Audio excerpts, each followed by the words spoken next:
Hey everybody, welcome back to Horror Trans. My name is Stephanie Bree. I'm a transgender woman. I talk about all things horror. And today I'm telling you about a horror movie you've probably never even heard of, called Hack-O-Lantern. It's a play on, Jack-O-Lantern, but also Halloween themed. So, I want to tell you about this movie, but I don't want to tell you too much because I don't want to spoil it. Because while it does kind of have a twist, it's one of those twists that you see coming a mile away, but it's still kind of there, and I don't know, maybe you want to be surprised when you watch this movie. I had it figured out within 5 minutes, and I was absolutely right, because I've seen enough horror movies to know that this was very predictable, but it was still enjoyable. And it's very unique for a horror movie. It's not quite a slasher film, but it is in the slasher family, I would say.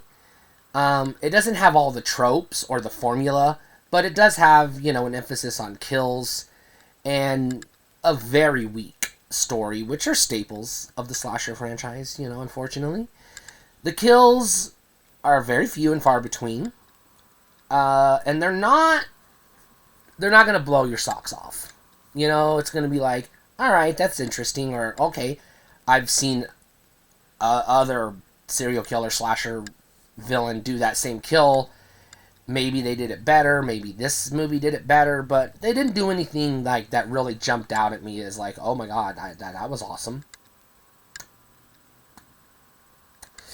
Where this movie really won it over for me is in the plot, which is rare for a movie of this type because they usually don't have a plot.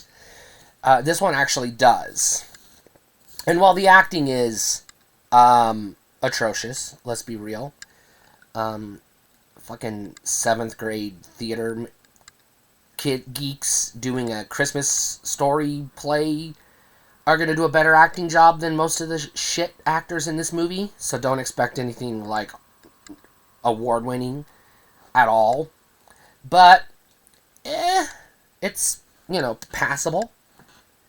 But I really enjoyed this movie because it told a story in a different way than you're used to. Now, it is kind of familiar, there's a cult leader, and they are kind of, I'm going to use the word grooming one of their, I'm going to say victims, but followers, to become something more than just a cult member.